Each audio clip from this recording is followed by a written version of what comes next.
heilsa ykkur öllum í Jesú nafni og þakka ykkur fyrir að bjóða mér til ykkar á þessum fallega sunnudagsmorgni. Yndisleg lofgjörðin og það er alltaf gott að dvelja í nærveru Guðs og mig langar bara til þess að biðja örstutt. Jesús, ég þakka þér fyrir að þú ert hér. Ég þakka þér bara fyrir drottin að þú hefur heyrt bænir mínar og svarað þeim og ég þakka þér fyrir hvernig þú hefur talað til mín á þessari stundu. Og nú bið ég þig að þú talir til vina minna sem hér eru samankomnir. Þú veist hvar við öll erum stödd, eitt og sérhvert, hvað við erum að takast á við. Og ég bið bara komi í ríkið þitt og verði þinn vilji í líf okkar allra í Jesú nafni. Og viltu gefa okkur náð til að leita þín og þíns vilja til þess að upphefja þig en ekki okkur sjálf. Þinn er mátturinn og dýrðin í Jesú nafni. Amen. Ég var að hlusta á Lindina núna í vikunni, útvarpsstöðina, og þá verið að tala að það yrði fyrir jólin, yrðu nokkrar jólasögur eða svona góðar, fólk myndi flytja góðar minningar jólin. Og ég hugsaði með mér, býtu þarf að taka það fram að þetta er að vera góðar minningar. Ætlum við að fara að segja einhverjar hræðilega sögur jólin. En svo fór ég að hugsa, ég er ein af þeim sem á ekki bara góðar minningar frá jólunum. Þegar ég var 9 ára gömul þá skildu foreldrar mínir og pabbi var með okkur fyrstu jólin. Svo komu jól númer 2, þá var ég 10 ára og þá gat mamma ekki hugsað sér að halda jólin ein með okkur 3 systkinunum heima. Þannig að við fórum til Kanaríeyja í 3 vikur. Ég var 10 ára, mér fannst spennandi að fara til sólarlanda en á þessum tíma langaði mig alls ekki að fara. Og þegar maður er 10 ára þá ræður maður engu. Maður er bara upp á foreldra sína að koma inn og það sem var verra var að mamma átti orðið í vandræðum með áfengi og fyrstu 3 dagana úti þá voru hún svo drukkin að hún vissi ekki hvað hún hét. Við vorum 3 systkinin, ég 10 ára, bræður mínir unglingar. Eftir þessa 3 daga þá náði hún að stramma sig af og var edrú fram á aðfangadagskvöld. Þá datt algjörlega botninn úr öllu og á aðfangadagskvöld, þegar ég var 10 ára gömul, þá fór ég út með bræðrum mínum. Mamma var bara ein eftir á hótelinu því að hún var ofurölvi og við ráfuðum ein götur ókunnugs bæjar. Það var allt lokað, skoðuðum í búðarglugga. Þetta var ekki aðfangadagskvöldið eins og við vorum vön. En ég er eftir á að hyggja svo þakklát fyrir að hafa fengið að upplifa þetta. Vegna þess að eftir að Jesús kom inn í líf mitt, eftir að ég gaf honum líf mitt, þá læknaði hann sárin mín. Hann hjálpaði mér að fyrirgefa og hann hjálpaði mér líka að skilja að það eru ekki allir sem hafa það gott jólin. Það er fjöldinn allur, bæði af börnum og fullorðnum, sem eiga bágt. Og þegar við hlustum á sjónvarpið, þegar við horfum á sjónvarpið og hlustum á útvarpið, þá er eins og verið að keyra upp svo mikla spennu, svo mikla eftirvæntingu, þá alltaf vera svo æðislegt. En innanum okkur öll og eins og hann Bergsteinn Ómar var að tala næsti maður getur bara átt sín leyndarmál án þess að tala þau við neinn. Og mætti Guð gefa okkur náð til að vera vakandi fyrir umhverfin okkar núna fyrir jólin. Og mig langar líka til þess að segja ykkur það að við höfum allir val. Ég hef val að láta sorg æsku minnar stýra lífi mínu, en ég hef valið að gera það ekki. Og mig langar til þess að flytja ykkur orð í dag valið sem við höfum á hverjum degi. Og af því að við erum nú komin inn í aðventuna, þá ætla ég að byrja á því að lesa úr Lúkasar Guðspjalli, 2. kafla, frá versi 8. Þetta er væntanlega saga sem þið þekkið öll, þetta er besta saga í heimi. Það segir hérna, Lúkas 2:8, en í sömu byggð voru hirðar úti í haga og gættu nóttina hjarðar sinnar. Og engill drottins stóð hjá þeim og dýrð drottins ljómaði kringum þá. Þeir urðu mjög hræddir, en engillinn sagði við þá, verið óhræddir Því sjá, ég boða yður mikinn fögnuð sem veitast mun öllum lýðnum. Yður í dag frelsari fæddur sem Kristur drottinn í borg Davíðs. Og hafið þetta til marks, þér munu finna ungbarn reifað og liggjandi í jötu. Og í sömu svipan var með englinum fjöldi himneskra hersveita sem lofuðu Guð og sögðu: Dýrð sé Guði í upphæðum og friður á jörðu og velþóknun Guðs yfir mönnunum. Þegar englarnir voru farnir frá þeim til himins, sögðu hirðarnir sín á milli: Förum beint til Betlehem að sjá það sem gerst hefur og drottinn hefur kunngjört okkur. Og þeir fóru með skyndi og fundu Maríu og Jósef og ungbarnið sem lá í jötu. Þegar þeir sáu það, skýrðu þeir frá því þeim hafði verið sagt barn þetta. Og allir sem heyrðu undruðust að þeir hirðarnir sögðu þeim. En María geymdi allt þetta í hjarta sér og hugleiddi það. Og hirðarnir snéru aftur og vegsumuðu Guð og lofuðu hann fyrir það sem þeir höfðu heyrt og séð, en allt var það eins og þeim hafði verið sagt. Fjárhirðar voru ekki hátt metnir í samfélaginu. Það var ekki virðingarstaða að vera fjárhirðir. Engu að síður valdi Guð að tala til fjárhirða. Þegar Jesús fæddist, þá kom ekki englaskari yfir litla fjárhúsið og vakti einhverja sem þar voru í kring, heldur ákvað Guð að mæta þeim sem jafnvel voru lægst settir og boða þeim að frelsari væri fæddur. Fjárhirðarnir höfðu val. Þeir sáu sýn og þeir hefðu getað hugsað: frábært, mikið Guð góður að sýna okkur þetta. Mikið erum við blessaðir, og þeir getu hafa valið að vera bara kjörir og gera ekkert meir og segja svo kannski komandi kynslóðum frá því að einu sinni sáu þeir sýn. En þeir fóru lengra með það. Þeir ákváðu að skilja féð eftir og leita uppi þetta fjárhús þar sem Jesús fæddist. Það kostaði þá vesen, það kostaði þá fyrirhöfn, og þannig hefur alltaf verið og mun verða, það að boða fagnaðarerindið eða það að ganga út á köllun Guðs, það kostar okkur alltaf eitthvað. Það kostar alltaf einhverja fyrirhöfn. Guð birtist ekki fjárhirðunum til þess að bara blessa þá. Guð hafði einhverja stærri áætlun í huga. Og ég hef stundum hugsað, mér finnst þetta orð svo frábært, Biblían, lifandi orð, af því að maður sér alltaf eitthvað fleira því oftar sem maður les það. Og ég fór að hugsa það einn daginn þegar ég var að íhuga þessa sögu. María sem fékk sýn og sagði: Ég ambátt drottins, verði mér eftir orðum þínum. Það að hún skyldi gangast við köllun Guðs, það kostaði hana vesen. Það kostaði hana sorg, það kostaði hana fyrirhöfn. Fyrst ætlaði Jósef að yfirgefa hana, og þið getið rétt ímyndað ykkur höfnunina og vanlíðanina sem hún hlýtur að hafa upplifað, togstreituna í kringum það. Svo hún að fara að eiga barn og þá leggur hún af stað í ferðalag, og þegar þau eru komin á áfangastað og tíminn komin til að hún eignir sitt barn, þá hvergi pláss fyrir þau.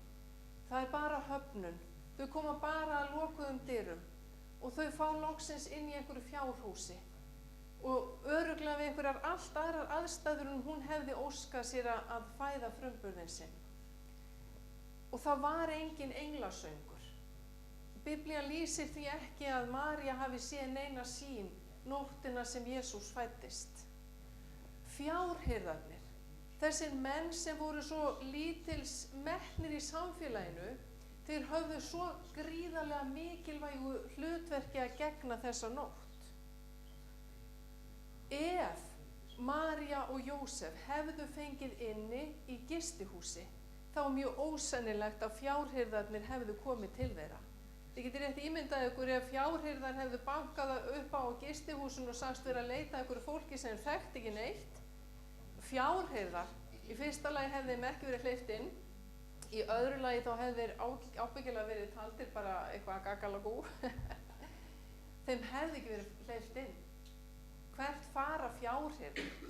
Hvert eðlilegt að fjárhirðar fari? Í fjárhús. Og það var það hefði ekki þótt engum þótt það neitt óeðlilegt að þeir færu inn í fjárhús. Og þangað fara þeir. Og ég hef stundum hugsað, það er svo eðlilegt að María hafi hugsað, Guð, hvar ertu? Endalausar lokaðar dyr, endalaus höfnun, bara vesen, og það er nú ekkert mjög þægilegt að fæða barn, ég geti alveg sagt ykkur það, ég hef upplifað það er alveg hræðilegt.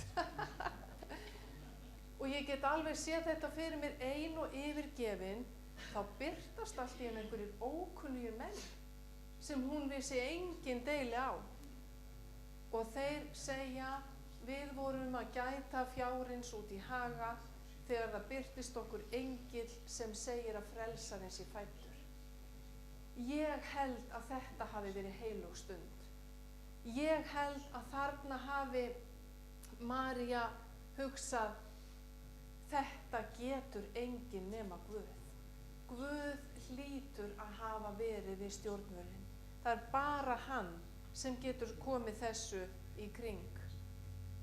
Fjárhirðarnir völdu að ganga lengra og sagan fæðingu Jesú og framhaldið er uppfull af fólki sem kaus að ganga lengra.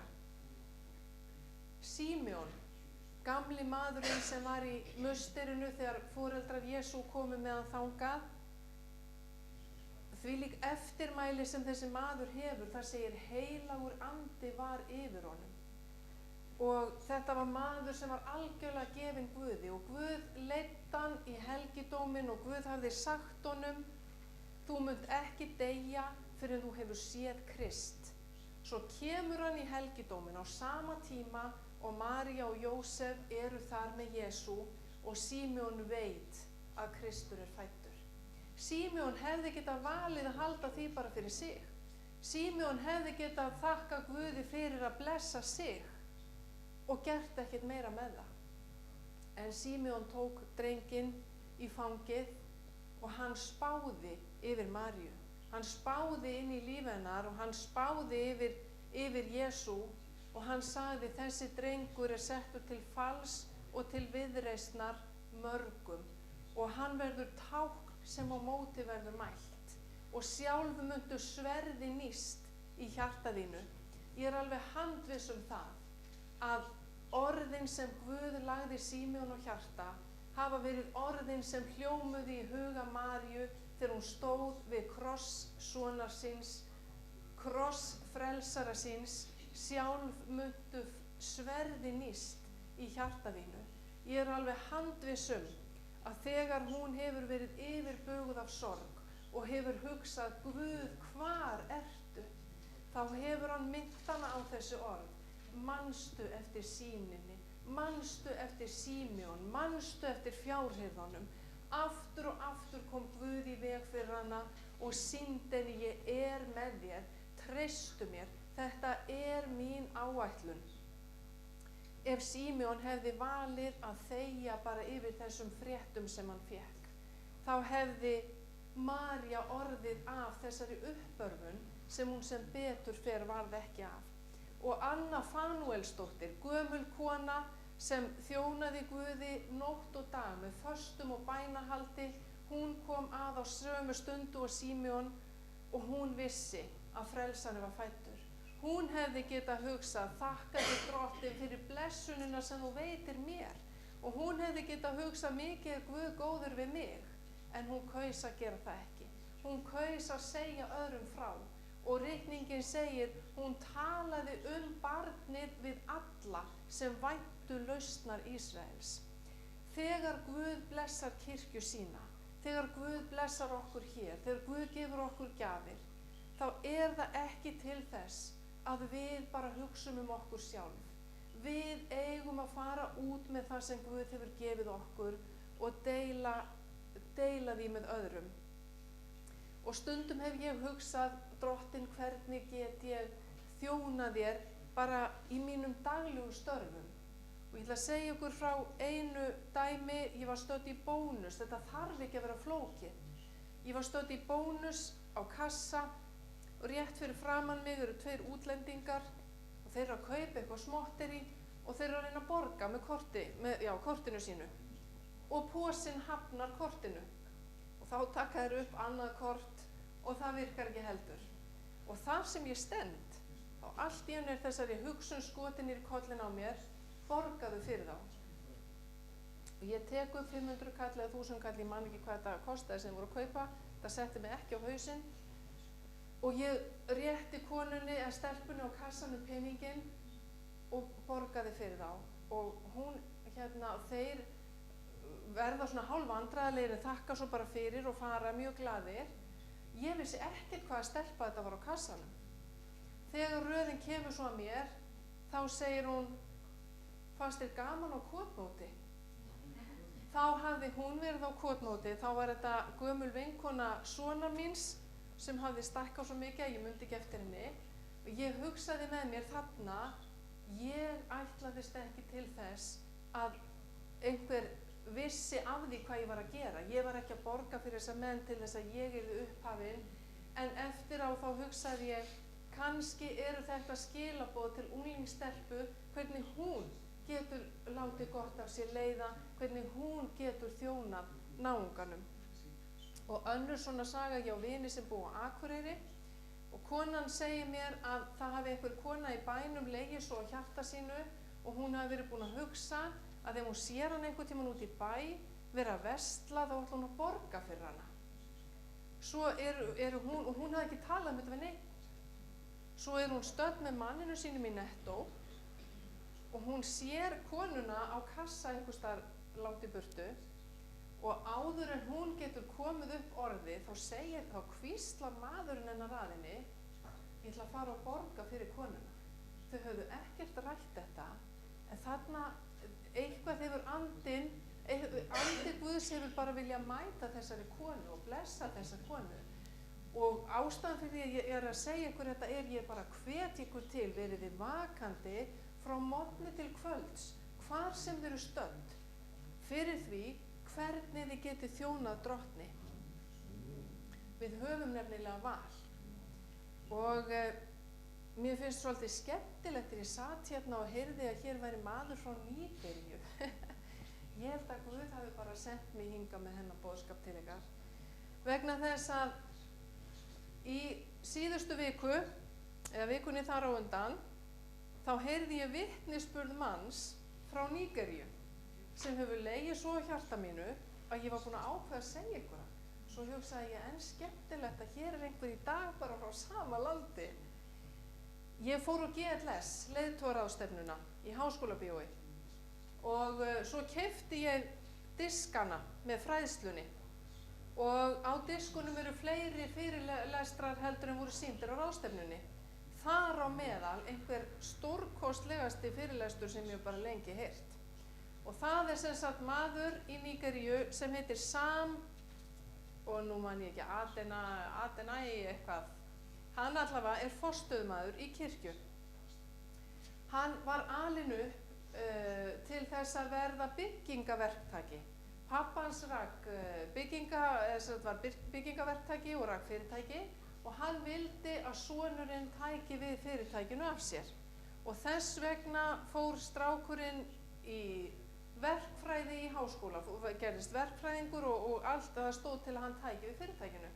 Svo gekk nú reksturinn svona upp og ofan og stundum erfilega og á einhverjum tímapunkti þá segir Guð við hann var kristinn, og segir Guð við hann, ég hef aðra áætlun fyrir þig en að verða byggingaverktaki. Ég vil að þú verðir forstöðumaður. Þannig að hann fer að undirbúa sig fyrir það og verður forstöðumaður. Þegar hann var í byggingabransanum að þá þráði hann að ná árangri og það finnst mér svo skiljanlegt. Ég vil ná árangri í öllu sem ég tek mér fyrir hendur. Og þegar hann var forstöðumaður þá flutti hann með sér yfir í þá þjónustu þessa löngun að ná árangri og hann dreymdi að eiga stóra kirkju. Og hverri samkomu þá voru einstaklingarnir taldir sem kom í kirkjuna og hann fékk alltaf miða með fjöldanum sem var á samkomu. Og yfirleitt var þetta +1 eða -1, eða skiljið, það var ekki bara 1 á samkomunni eða engin. Þetta var einhver fjöldi, það var alltaf sami fjöldi á samkomunni, munaði einum til eða frá. Og hann var alltaf að biðja, Drottinn sendu fólk. Svo verður hann hálf bara þunglindur yfir þessu og hann segir við Guð, það stendur í orði þínu að þú munir byggja kirkju þína og þú bættir daglega við í hópinn þeim sem frelsast létu. Hvers vegna kemur þú ekki með fólk? Það er svo gott að geta bett á einhvern annan. Af hverju gerir þú ekki eitthvað í málinu? Og Guð svaraði honum með spurningu. Og þegar Guð spyr, þá spyr hann ekki af því að hann viti ekki svarið. Hann spyr stundum til þess að ljúka ákveðnum sannindum upp fyrir okkur, til þess að við áttum okkur á okkar stöðu. Og Guð segir við hann, hvers vegna vilt þú að kirkjan vaxi? Og maðurinn áttar sig á því að ástæðan fyrir því að hann vildi að kirkjan yxi var að honum fannst það bara flott. Hann dreymdi að eiga stóra kirkju og Guð hélt áfram og sagði, ég veit af hverju þú vilt að kirkjan vaxi. Þú vilt hafa það þægilegra.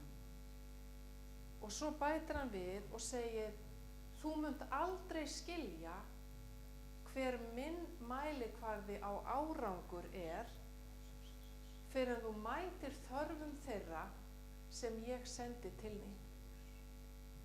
Og maðurinn ákvað að snúa algjörlega við blaðinu og hann fór að biðja og fasta og biðja og fasta og í nokkra mánuði þá leitaði hann og konan hans og eflaust einhverjir fleiri, ég reikna með því að nú fleiri verið í kringum hann, þau bara leituðu Guðs af öllu hjarta vegna þess að Guð vill og mun byggja kirkju sína og þau leituðu bara hans áætluna.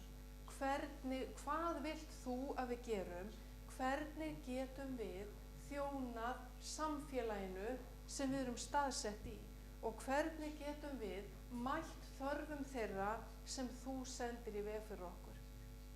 Og í gegnum þetta fæddist hugmynd, hann fór að kenna ákveðin biblíuleg grundvallaratriði sem gjörbreyttu kirkjunni og þjónustunni sem kirkjan veitti í bæjarfélaginu þar sem hún var stödd. Og þegar ég hlustaði á þessa sögu þá hugsaði ég með mér, ég í fyrsta lagi fann mig algjörlega seka. Mér finnst mjög flott að halda ræðu í einhverjum sal sem stútfullur af fólki af því að fólk kemur að hlusta á mig. Og ég held þetta sé svo mannlegt og ég held að þetta sé svo algengt. Við viljum ná árangri, við viljum líta vel út.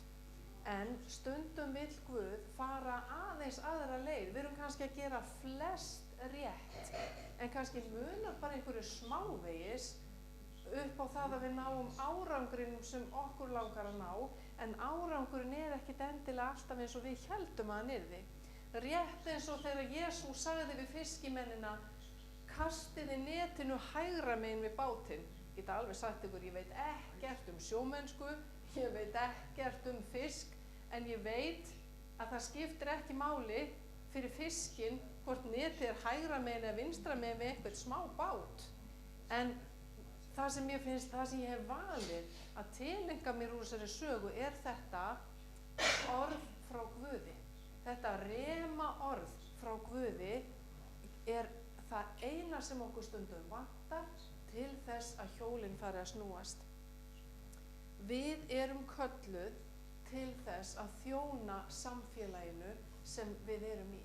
Við erum kölluð til að mæta þörfum þeirra sem eru fyrir utan kirkjuna, að sjálfsögðu líka þörfum hvers annars.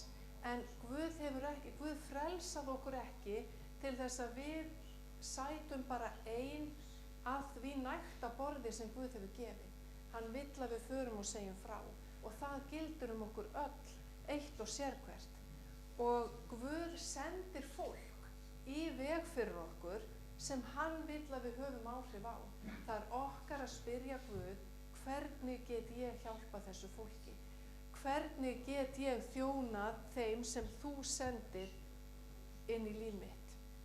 Ég veit ekki hvort þið fylgdust með söfnun Samhjálpar í sjónvarpinu daginn. Samhjálp var að safna fyrir byggingu Hlaðgerðarkots og eftir þessa fjáröflun sem gekk gríðarlega vel, þá fóru fjölmiðlar af stað og ónefndur maður hjá félaginu Siðmennt, sem er félag trúleysingja, hann lét það hafa eftir sér að trúfélag ætti nú alls ekki að reka svona meðferðarstofnun.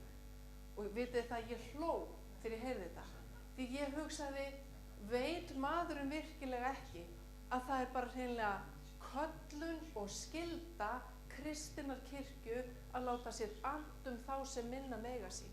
Og ef það eru ekki fíklar, ef þeir eru ekki í þeim hópi, þá veit ég ekki hvað. Og mér var svo hugsað til hans Kidda Edvins, sem þið þekktuð væntanlega, sem var útigangsmaður til fjölda ára. Hann náði fótfestunni í Hlaðgerðarkoti og líf hans snerist algjörlega við. Kraftaverk. Þetta þessu hefði hann ekki náð ef hann hefði ekki fengið boðskapinn með. Þannig að mætti Guð hjálpa okkur til þess að fylgja Guði og láta ekki úrtöluraddirnar stoppa okkur eða eyðileggja fyrir okkur. Símeon sagði við Maríu að Jesús yrði tákn sem á móti yrði mælt, og við vitum það alveg. Og við vitum að mótstaðan er að verða sýnilegri. Við sjáum það, við þurfum ekki annað en að fara inn á netið eða hlusta á fréttir. Við sjáum það að andstaðan er að aukast.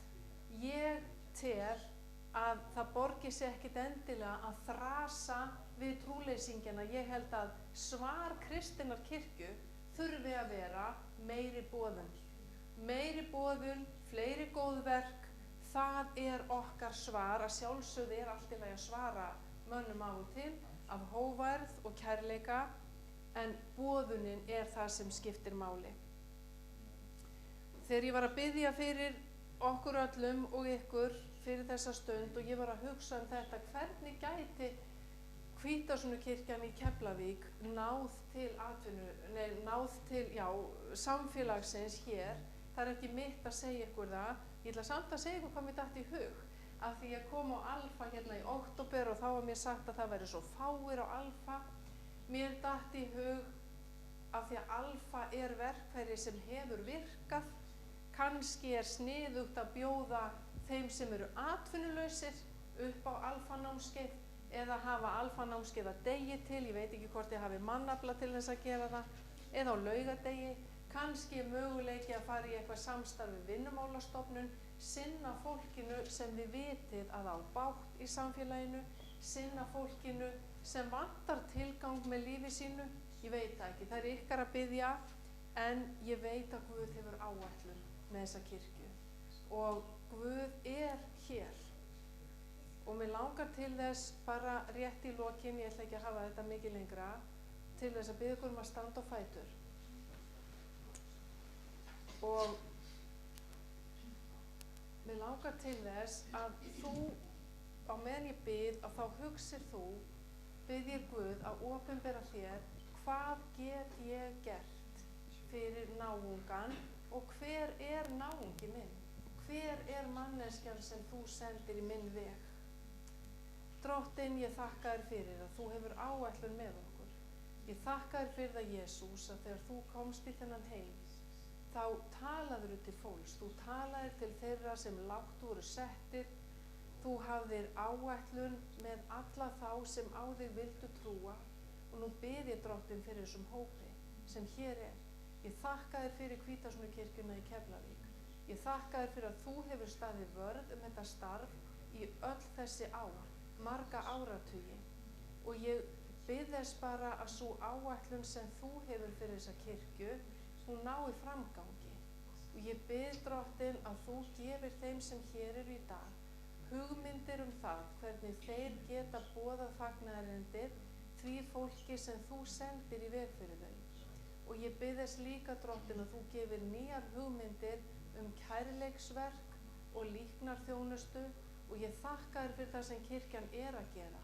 Þakka þér fyrir gjafirnar sem þau eru að fara út með. Ég bið Drottinn minn að þú gefir að þau megi finna opnar dyr og ég bið að þú margfaldir þjónustu þeirra, þú sendir þeim fleira fólk til að sinna henni og ég bið þess Drottinn að sú sáning sem hefur átt sér stað í þessu bæjarfélagi, hún megi skila árangri, hún megi skila uppskeru inn í ríki þitt og inn í himininn. Og ég bið þess Drottinn, ég bið fyrir þeim sem hér eru að þú talir til þeirra.